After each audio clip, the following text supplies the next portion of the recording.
Alright, so here we are in front of the wash machine. Once again, it's a Whirlpool model GHW 9200 LQ, but this procedure will apply to pretty much any Whirlpool, duet, maytag, or similar front loader wash machines because they all have common pumps in them. So the first thing we're going to do is go into diagnostic mode, and what you can do with diagnostic is if you're having an issue or you're having an error code come up on the display, you can run through each step in the cycle and determine where your fault is. So for diagnostic, the first thing we're going to do is hit Control on. It's going to light up your display. Now you're going to twist around to the drain spin cycle. And then once you get there, you're going to go to your spin speed and you're going to select down no spin.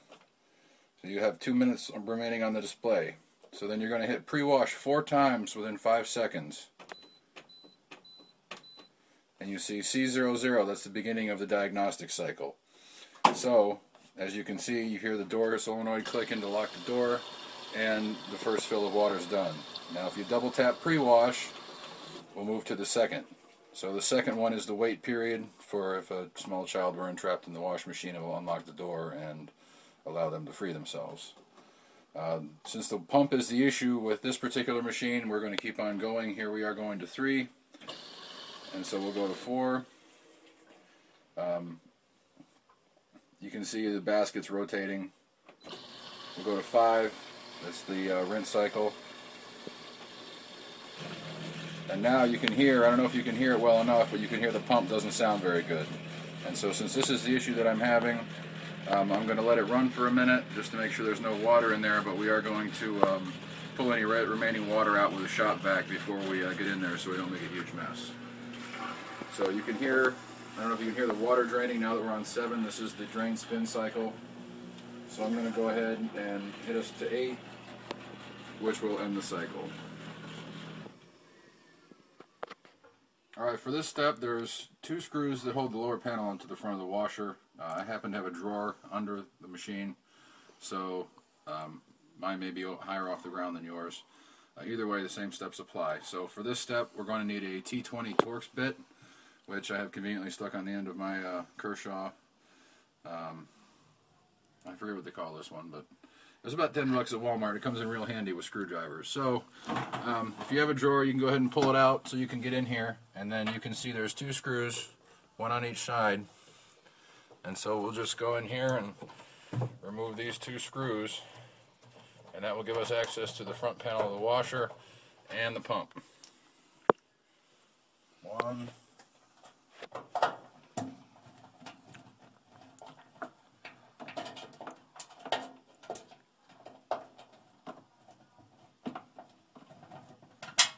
2. Now this panel is kind of snapped in here, and sometimes it's kind of hard to get out because it does go toward the rigidity of the whole frame of the machine. You'll notice when you take it apart. So our 2 screws are out, and you're going to have to pop this out. So what you're going to do is push up on the bottom of the panel and pull out at the same time. It'll come loose and just drop down and come straight out. Now what you can see here, here's your drain pump assembly.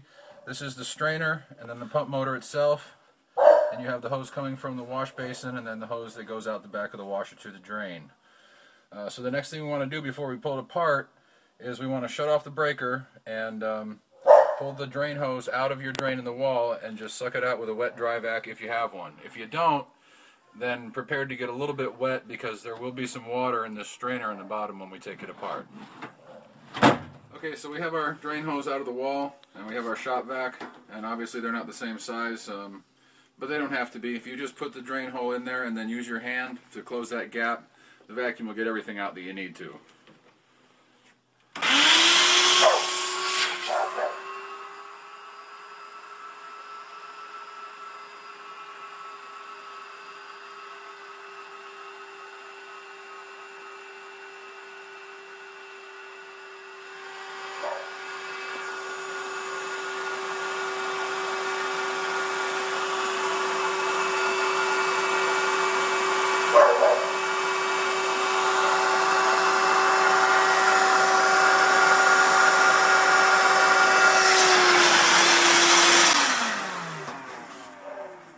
We have all the water out, we can go ahead and replace the drain line.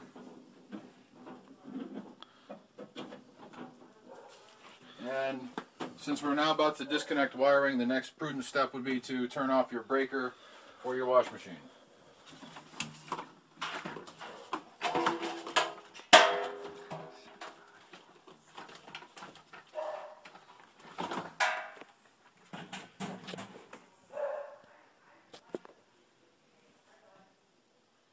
Breaker is off. Just to be sure, hit your on button. Okay, that's not the right breaker, obviously, because it's still turned on. Alright, so now we confirm that our washer is completely off. Alright, for the next step, you're going to need your T20 Torx bit again, and you're going to need a large pair of pliers because there are spring hose clamps on both sides of the pump. So if we go down here, so coming down here, you're going to notice we have a plastic wire loom that's pretty inconveniently in the way, but if you just press in on these tabs, you can take both sides loose and just swing it down a little bit to give you a little extra area. So first things first is we're going to take this, watch that, take this T20 screw right out of the front and set it aside. And then if you lift up on the front of the pump and then pull it toward you, it will lift right out of its mounts. Okay, so now we have full access. So on the side of the pump, you'll see it has this cover. If you pull the sides apart and pull up, you'll see there's a 110 volt 2-pin connector. Squeeze the tab and pull out. It comes out just that easily. And then you'll go in here. Can you see that all right? You can come in here, squeeze your spring clamps, and work your hose off.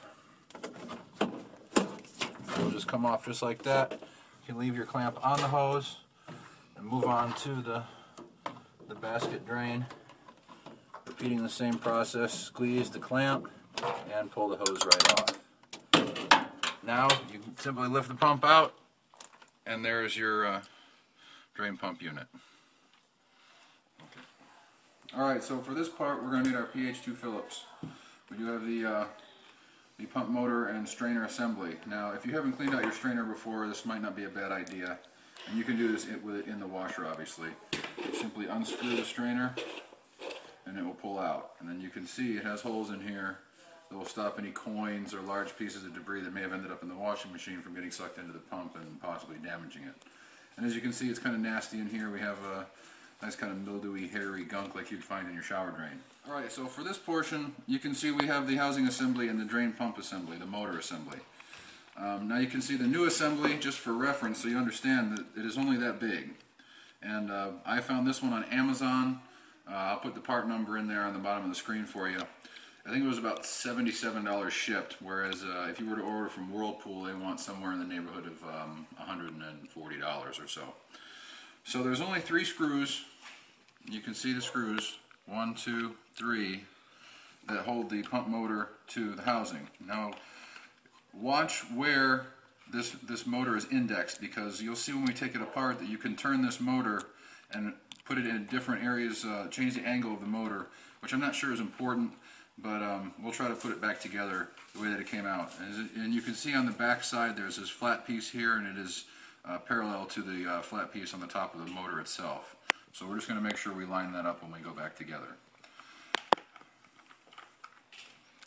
So we're just going to take out these 3 screws, and you do not need to apply a lot of pressure when going back together, because remember, these are plastic housings, and as you see when we pull it apart here, there is an O-ring in between the motor and the housing itself, so these screws aren't actually sealing these 2 pieces together. So once your 3 screws are out, you simply grasp the 2 halves and jiggle it a little bit, and you'll see that it'll come right off. Now, let's look at these housings and see we have similar but not the same.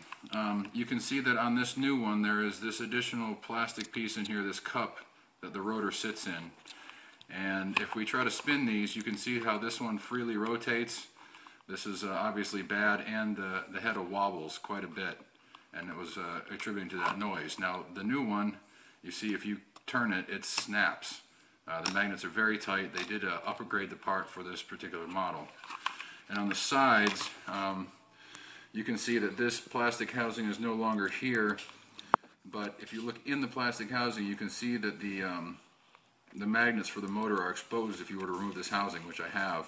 And on this model, that housing does not come all the way around, but the magnets are instead inside this gray housing here. So it looks almost the same.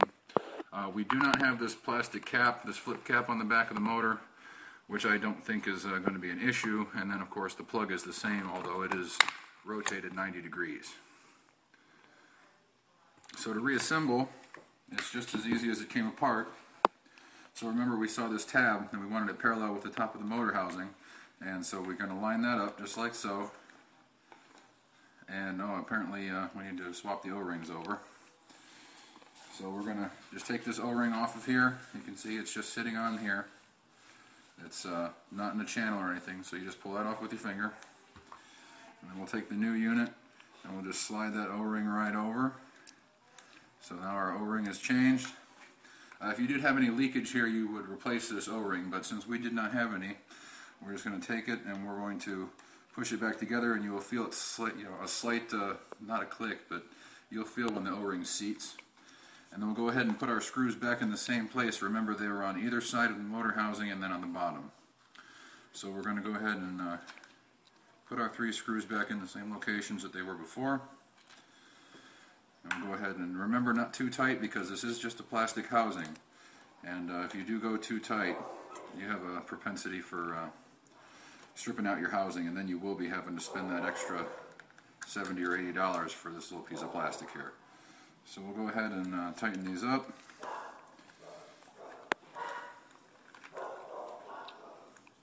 And see, our motor is nice and tight. Our tops are parallel. And so the only thing left is to put the strainer back in. Now notice the strainer basket has a little notch at the top here, and there's a little notch at the top of the housing. The basket does not rotate, but the actual plug does. So make sure this little notch here will go into the top of the housing, because it will only go in that way. If you don't put it in that way, you won't be able to tighten it. So we'll put that notch right at the top, and we'll twist our plug back in. Get it, moderately tight, but you're not metal, you're plastic, so you don't want to wrench on it too much. And now we're ready to put our newly replaced pump motor back in the wash machine. So here we are back in the laundry room. We have our new pump and motor assembly. And the reassembly will go exactly the same as the disassembly. Now make sure when you're reassembling, remember we took the screw out first and then slid the motor out of its mounts and then disconnected the hoses. So we're going to go back in the exact reverse order, because it's pretty hard to get those hoses on if the pump is in a mount. So what we're going to do, first things first, I'm going to get a grab on the spring clamp for the drum, and I'm just going to hold that spring clamp, and it should be tight enough, and all I have to do is slide that hose on. Once I get my hose in place, I let go, and there's my drum. I simply get this line started here for the drain line, and you simply squeeze the clamp, and you'll see that the hose has a little tab that lines up with the tab in the plastic housing. You may be able to see it right here, and then on here you'll see this little tab on the hose will line up with this arrow. So let me tweak that around. I don't like the way that fits, so we're going to take it off again.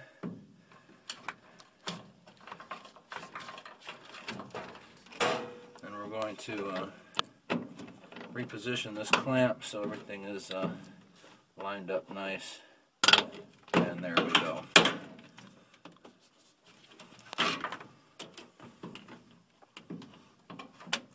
Same goes for the front, for the drain line. I'm going to line it up with its little hose and let go, release. The hoses are back on. So now we're going to drop these feet into these holes. You'll see the rubber and it will just slide in. So there's our pump. We just take our screw, which I had already brought down. Now it may do you well to look through the hole before you put the screw in to make sure that it's lined up. And after that, all you do is drop your screw in and tighten it down. So now you can see that it's still a little bit loose because they're rubber mounted so that it doesn't vibrate. So the last step is going to be taking your motor line here and reconnecting it with your motor. Now these looms that we disconnected, we'll just pop them back into place. And that should do it. So now all we have to do is run through the cycle. We'll run through the diagnostic and make sure that the pump sounds like it's supposed to. And the only thing left then to do is put the panel back on and put the washer back in its place. Alright, so we have the breaker turned back on. So back to the diagnostic, we hit control on. Set our selector to drain spin. Set our spin speed to no spin. And we're going to hit pre-wash 4 times. C00, we're in diagnostic mode. So we can cycle through.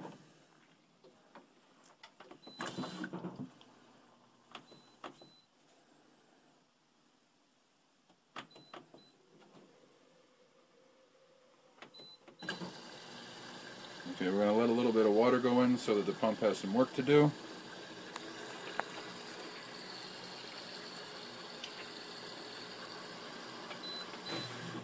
And you can hear now the pump is running, and you probably can't hear it now because it's nice and quiet and it's not making horrendous noise as it was before. So we'll let it, we'll listen for a minute and let it drain out. And we can hear it coming out of the drain now.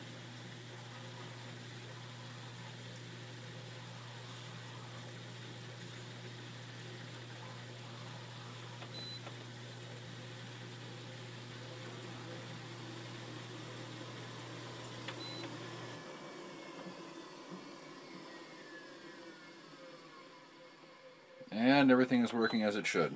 So we can go ahead and hit cancel, turn the machine off, and get it set back to where we need to be. Hope you enjoyed this video. Hope it was educational for you.